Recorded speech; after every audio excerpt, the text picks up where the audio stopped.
Canada is getting more and more aggressive when it comes to taking money from its successful residents. So in this video, I'm going to be breaking down 8 ways that the financial authorities are coming for your money and how to avoid them. Meet Elena, an Ottawa investor who thought that she had hit the jackpot with her Florida rental property held in a US LLC. The cash was rolling in until she tried to bring her profits back to Canada. That's when the CRA stepped in. They called her LLC a corporation and hit her with dividend taxes on top of the US taxes. The result? Nearly 80% of her rental income was wiped out by double taxation. Elena watched as her hard-earned gains vanished, all because of one paperwork mistake. Frustrated, she found a better way, restructuring her investment into a US limited partnership. With this setup, the income flows through directly to her, so she can claim foreign tax credit for US taxes paid, avoiding the crushing double taxes. If she'd done that from the start, she could have saved thousands and a load of stress. But what is it that Canada wants you to do to protect your wealth? The next example will make it crystal clear. Meet Jamal, a small business owner in Ottawa who poured everything that he had into his family cafe, hoping that it would build a future for his kids. When COVID hit, his revenue collapsed, and despite fighting to keep the doors open, the business had to shut down in 2022, leaving behind a mountain of debt. With just a basic Canadian corporation in place, Jamal thought that his personal savings and home were safe, but he was wrong. Creditors came after him for $200,000, seizing his home equity and his retirement funds to pay off the debts. The CRA got their cut first, and Jamal and his family were left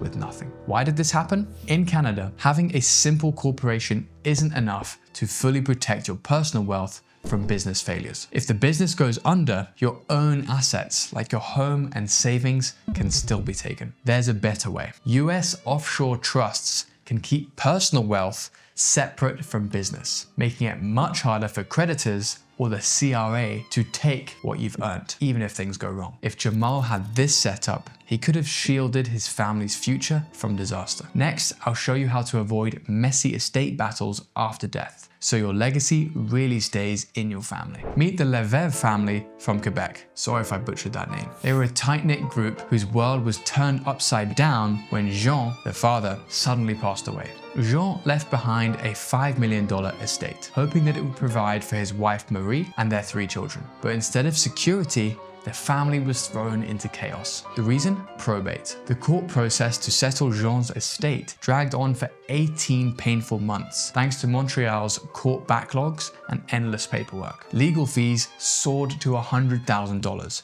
draining their savings. To make matters worse, Quebec's forced heirship laws kicked in. By law, half of Jean's estate had to be split among the 3 children, no matter what his will said. This sparked bitter family fights, as Marie struggled to keep their home and felt that Jean's last wishes were ignored. The result? Bills were unpaid, investments were frozen, and the family were left emotionally and financially devastated. All of this could have been avoided. With a US cross-border trust, Jean's estate could have skipped probate entirely, passing assets quickly and privately, without forced splits or public drama. Here's the lesson. If you want your legacy to go where you choose and your family to avoid years of stress, don't leave it to chance or to the courts. Next, I'll show you how to avoid surprise tax hits on your US assets after death. Meet the Thompson family from Ottawa. When their father passed away, he left behind $1.2 million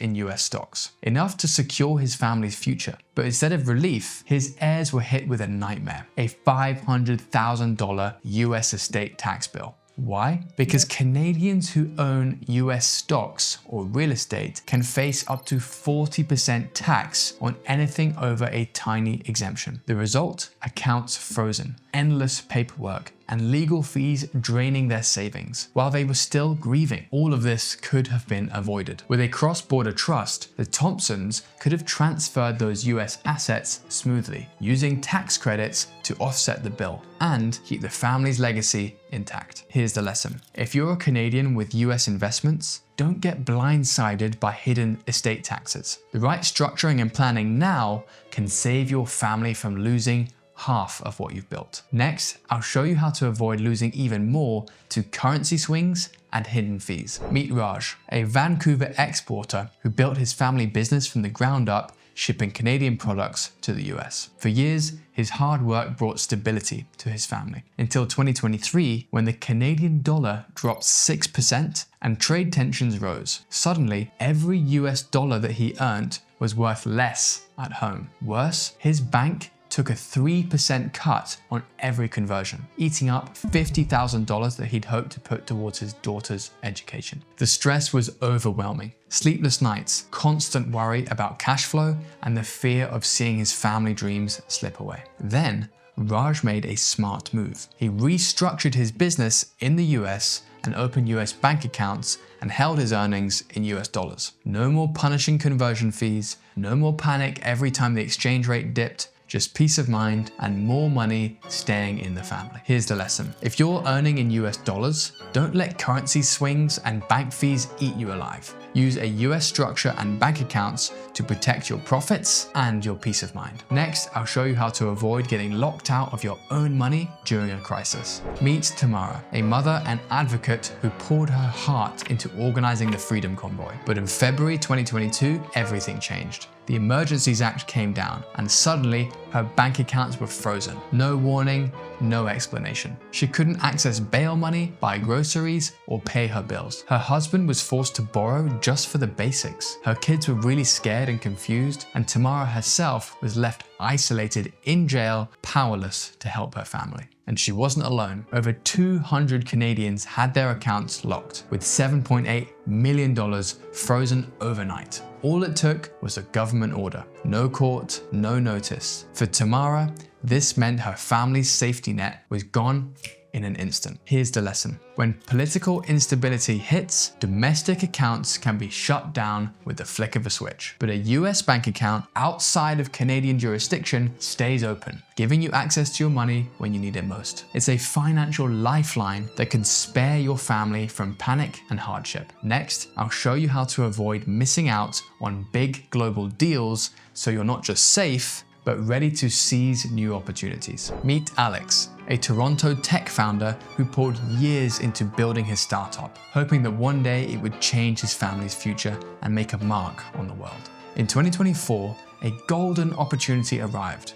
A US private equity firm wanted to invest, offering $1 million and powerful new partnerships. But when it came time to seal the deal, Alex hit a wall. His Canadian business structure didn't fit US requirements, blocking the investment. Helpless, he watched as his competitors grabbed the spotlight and the growth that he had dreamed of, whilst he was left with nothing but regret and sleepless nights. Why did this happen? Canadian companies often can't access certain US funding or partnerships because of entity mismatches, which is simply the way that Canadian businesses are set up that just don't work for many global investors. With a US corporation or an offshore company, Alex would have won those deals. He would have diversified internationally and fueled his company growth without being limited by his country's frameworks. Here's the lesson. If you want to play on the world stage, you need the right international setup. Don't let technicalities close doors that could change your life and legacy. Next, I'll show you how to protect your wealth from the kind of geopolitical shocks that can derail even the best laid plans. Meet Carlos, an Ottawa auto supplier who built his business from a tiny garage to a multi-million-dollar company, hoping to secure a bright future for his wife and 2 young sons. But in 2025, everything changed. The US slapped a 25% tariff on his exports, and suddenly $1.25 million that he counted on for his family's house and his kids' education were at risk. The stress was crushing. Sleepless nights arguing with his wife about downsizing, the heartbreak of laying off his loyal employees, and the fear that everything that he'd worked on for years could vanish overnight. On top of that, new Canadian rules made it even harder to protect what he had left. Talk of wealth taxes and stricter regulations kept him on the edge. Desperate to save his legacy, Carlos took took action. He moved $5 million in assets to Mexico using an international setup, dodging the worst of the tariffs and restoring hope for his family's future. In today's world, shifting political winds and new regulations can hit your business and your wealth out of nowhere. If you want real security, you need to think beyond borders. International planning isn't just for the ultra rich, it's for anyone who wants to protect what they've built. Canada's financial system is controlling and aggressive. It's designed to keep your money locked in. If you're still on the fence about getting your money out of Canada, it's likely because you're unaware of the 8 urgent reasons getting your money out of Canada. So make sure to watch this video next, where I show you how smart business owners can avoid these money traps, legally save on taxes, and protect their wealth without having to relocate. That's all for today's video, and remember, stay sovereign.